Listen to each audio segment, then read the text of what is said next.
నిజ నిర్ధారణకు అంతిమ నిర్ణయం డిఎన్ఏ టెస్ట్. ఉన్నది ఉన్నట్లుగా వాస్తవాలను. అందరికీ నమస్కారం. నేను డాక్టర్ అరుణకుమారి, న్యూరాలజిస్ట్. ఈ న్యూరాలజీకి సంబంధించిన జబ్బుల గురించి మాట్లాడదాం అనుకుంటున్నాను. ప్రజల్లో కొంత అవగాహన కల్పించడం కోసం. న్యూరాలజీ అంటే బ్రెయిను, నరాలు. బ్రెయిన్కి సంబంధించి, నరాలకు సంబంధించి రకరకాల వ్యాధులు ఉంటాయి. కొన్ని ఇవి న్యూరాలజిస్ట్ చూస్తారు అని కూడా పబ్లిక్కి తెలియదు. ఏంటంటే బ్రెయిన్కి ఇన్ఫెక్షన్స్ వస్తాయి, బ్రెయిన్కి స్ట్రోక్ వస్తుంది, బ్రెయిన్కి క్యాన్సర్లు వస్తాయి, అలాగే నరాలకి ఇన్ఫెక్షన్లు వస్తాయి. నరాల్లో రకరకాల బలహీనతలు వస్తాయి. వీటి గురించి కొంత అవగాహన కల్పించడం కోసం దీనిలో బ్రెయిన్ స్ట్రోక్ ఫస్ట్. ఈ బ్రెయిన్ స్ట్రోక్ అనేది చాలా కామన్గా చూస్తున్న జబ్బు. ఈ మధ్యకాలంలో బ్రెయిన్ స్ట్రోక్స్ బాగా పెరిగిపోయినాయి. ఎందువలన అంటే రిస్క్ ఫ్యాక్టర్స్ అంటాము. కారణాలు ఏంటి అంటే బీపీ పెరగటం, షుగర్ పెరగటం. ఈ అన్కంట్రోల్డ్ బీపీ, అన్కంట్రోల్డ్ షుగర్ వలన ఎక్కువ స్ట్రోక్స్ వస్తాయి. ఇవి వయసుని బట్టి కూడా వస్తాయి. ఓల్డ్ ఏజ్లో ఎక్కువ స్ట్రోక్స్ వస్తాయి. అలా కాకుండా యంగ్ ఏజ్లోనే స్ట్రోక్స్ ఇప్పుడు మొదలవుతున్నాయి అంటే యంగ్ ఏజ్లోనే బీపీ, షుగరు రావటం కూడా ఒక కారణం. అది కాకుండా మరీ చిన్నపిల్లల్లో అప్పుడప్పుడు స్ట్రోక్స్ వస్తాయి. దానికి ప్రత్యేకమైన కారణాలు ఉంటాయి. ఆ కారణాలను బట్టి ట్రీట్మెంట్ మారుతుంది. ప్రెగ్నెన్సీ వాళ్ళల్లో ప్రత్యేకంగా స్ట్రోక్స్ రావచ్చు. ఈ బీపీ, షుగర్ వలన వచ్చే స్ట్రోక్స్ కాకుండా ప్రెగ్నెన్సీ వాళ్ళల్లో వీనస్ స్ట్రోక్స్ అంటాము. అంటే వీన్స్లో రక్తం గడ్డగట్టడం కానీ, బ్లీడింగ్ అయిపోవటం కానీ జరుగుతుంది. వీటి వలన వీనస్ స్ట్రోక్స్ వస్తాయి. ప్రెగ్నెన్సీయే కాకుండా ఇది పర్టికులర్గా సమ్మరు. ఈ సమ్మర్లో డీహైడ్రేషన్ వలన వీనస్ స్ట్రోక్స్ ఎక్కువ అవుతాయి. అండ్ అదే కాకుండా ఆల్కహాలిక్స్లో కూడా వీనస్ స్ట్రోక్స్ ఎక్కువ ఉంటాయి. అందువలన ఈ స్ట్రోక్స్ని ప్రివెంట్ చేసుకోవాలి అంటే ఏ ఏ కారణాల వలన స్ట్రోక్స్ వస్తున్నాయో మనకు తెలిస్తే వాటిని కంట్రోల్లో ఉంచుకోగలిగితే మనం స్ట్రోక్స్ రాకుండా, బ్రెయిన్ స్ట్రోక్ రాకుండా నివారించుకోగలుగుతాము. బీపీ కంట్రోలు, షుగర్ కంట్రోలు, వ్యాయామం, ఒబిసిటీ లేకుండా వ్యాయామం చేయాలి రెగ్యులర్గా. ఆల్కహాలు, ఇంతకుముందు మితంగా ఆల్కహాల్ తీసుకోకుంటే బెటరే అనేవాళ్ళు. ఇప్పుడు మితం లేదు, ఏం లేదు. అసలు ఆల్కహాల్ అనేదే ముట్టుకోవద్దు. ఆల్కహాల్ ముట్టుకుంటే కంపల్సరీ బ్రెయిన్ స్ట్రోక్ కానీ, హార్ట్ అటాక్ కానీ రావడానికి ఎక్కువ ఛాన్స్ ఉంది. ఇప్పుడు రీసెంట్ లెక్కల ప్రకారం ఇది. సిగరెట్ స్మోకింగ్, ఇంకా డీహైడ్రేషను, ఇలాంటివన్నీ కూడా మనం నివారించుకోవాలి. నెక్స్ట్, స్ట్రోక్స్ కాకుండా ఇంకా బ్రెయిన్కి వచ్చేది ఏంటి? ఇన్ఫెక్షన్స్. బ్రెయిన్ ఇన్ఫెక్షన్స్ వలన ఎలాంటి లక్షణాలు ఉంటాయి? మనిషి ఫిట్స్ రావటం కానీ, జ్వరంతో పాటు మన తెలివిలో లేకపోవటం, అంటే పిచ్చి పిచ్చిగా మాట్లాడటము. మొదట్లో పిచ్చి పిచ్చిగా మాట్లాడటం ఉంటుంది, తర్వాత కోమాలోకి వెళ్ళిపోతాడు. ఇవి బ్రెయిన్ ఇన్ఫెక్షన్ లక్షణాలు. ఈ ఫిట్స్ రావటము, ఫీవరు, మనిషి మన తెలివిలో లేకపోవటము, పిచ్చి పిచ్చి మాటలు మాట్లాడటం, ఆ తర్వాత అసలు కోమాలోకి వెళ్ళిపోవటము. ఈ బ్రెయిన్ ఇన్ఫెక్షన్ల కారణాలు. బ్రెయిన్కి ఇన్ఫెక్షన్ సోకాలి అంటే అది రక్తం నుంచే సోకుతుంది. ఈ రక్తంలో ఇన్ఫెక్షన్ ఎలా వస్తుంది అంటే ఊపిరితిత్తుల ద్వారా కానీ, లేదా ఆహార వాహికల ద్వారా కానీ. ఈ రెండు రూట్లు ప్రధానమైనవి. అవి కాకుండా ఇతరత్ర రూట్లు కూడా ఉండొచ్చు బ్లడ్ ద్వారా. కానీ ఏదైనా ఇన్ఫెక్షన్ వచ్చినప్పుడు, జలుబు, దగ్గు, జ్వరం వచ్చినప్పుడు ఇమీడియట్గా ట్రీట్మెంట్ తీసుకొని దాన్ని ప్రాపర్గా తగ్గించుకోగలిగితే బ్రెయిన్ ఇన్ఫెక్షన్లు తగ్గించడానికి ఛాన్స్ ఉంటుంది. బ్రెయిన్కి డైరెక్ట్ ఇన్ఫెక్షన్లు తక్కువ, బ్లడ్ ద్వారా వచ్చేదే ఎక్కువ. కనుక మిగిలిన ఇన్ఫెక్షన్లని మనకి తెలుస్తుంది ఏదో ఒక రూపంలో బయటికి. వాటిని తగ్గించుకోగలిగితే బ్రెయిన్ ఇన్ఫెక్షన్ తగ్గుతుంది. ఒకవేళ బ్రెయిన్ ఇన్ఫెక్షన్ వస్తే ఇమీడియట్గా న్యూరాలజిస్ట్ని సంప్రదించి సిటీ స్కాన్ కానీ, ఎంఆర్ఐ స్కాన్ కానీ చేస్తాము. వెన్నులో నుంచి నీరు తీసి టెస్ట్ చేయవలసిన అవసరం ఉంటుంది. అలాంటి టెస్టులు చేసుకొని ప్రాపర్ ట్రీట్మెంట్, యాంటీబయాటిక్స్, ఇంకా అదర్ ట్రీట్మెంట్స్ ఉంటాయి, అవి తీసుకోగలిగితే మనం ఆ ఇన్ఫెక్షన్ నుంచి పేషెంట్ని రక్షించుకోవచ్చు. ఇది కాకుండా బ్రెయిన్ క్యాన్సర్లు రకరకాలు ఉంటాయి.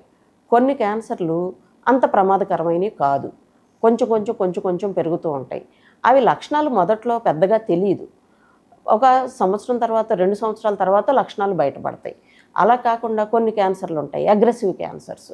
అవి 1-2 నెలల్లోనే మొత్తం తారుమారైపోతుంది పరిస్థితి. అలాంటి క్యాన్సర్లు కూడా ఉంటాయి. సో ఏదైనా బ్రెయిన్కి సంబంధించిన లక్షణాలు ఏమైనా కనపడిన వెంటనే డాక్టర్ని సంప్రదించి సరి అయిన టెస్టులు చేయించుకొని సరైన ట్రీట్మెంట్ తీసుకోగలిగితే మనం వీటి నుంచి రక్షణ పొందొచ్చు. అది కాకుండా ఇంకా నెక్స్ట్ నరాలు, స్పైనల్ కార్డు, నరాలు, వెన్ను నొప్పులు. ఈ మధ్యకాలంలో మెడ నొప్పి, వెన్ను నొప్పి ప్రతి ఒక్కళ్ళకి వస్తుంది. ఎందువలన? ప్రాపర్గా సిట్టింగ్ పొజిషన్లో లేకపోవటం వలన, అబ్నార్మల్ పొజిషన్స్, ఫోన్లు పట్టుకోవటము, ల్యాప్టాప్లు గంటల తరబడి వర్క్ చేయటము, ఇలాంటివన్నీ కూడా వీటి కారణాలు. వాటిని అన్నిటినీ మనం ఇంటర్మీడియట్గా కొంత 5 నిమిషాలు 10 నిమిషాలు రెస్ట్ ఇవ్వాలి. మధ్యలో అరగంటకి గంటకి 5 మినిట్స్ రెస్ట్ ఇస్తే వీటి నుంచి తగ్గించుకోవచ్చు. అది కాకుండా ఇంకా ఎత్రత్ర జీబీఎస్, ఈ మధ్యకాలంలో మనము పెరిఫెరల్ నర్వ్స్, నరాలకు సంబంధించిన జీబీఎస్, గులియన్ బ్యారీ సిండ్రోమ్ అనే వ్యాధి గురించి తెలుసుకున్నాం. అది ఈ మధ్యకాలంలో బాగా వార్తల్లో వచ్చింది. ఈ గులియన్ బ్యారీ సిండ్రోమ్ కేసులు ఈ మధ్యకాలం ఎక్కువైనాయి. ఎందుకు ఎక్కువైనాయి అంటే గతంతో పోలిస్తే, మాకు గత సంవత్సరంతో పోలిస్తే ఈ సంవత్సరం ఎక్కువ అవ్వలేదు, కానీ 10 సంవత్సరాల క్రితం కంటే పోల్చుకుంటే ఎక్కువైనాయి. ఎందుకు ఎక్కువ అవుతున్నాయి? ఇది పోస్ట్ ఇన్ఫెక్షియస్ డిసీజ్, అంటే ఇన్ఫెక్షన్లు వచ్చిన తర్వాత 2-3 నెలల తర్వాత ఇది బయటపడుతుంది.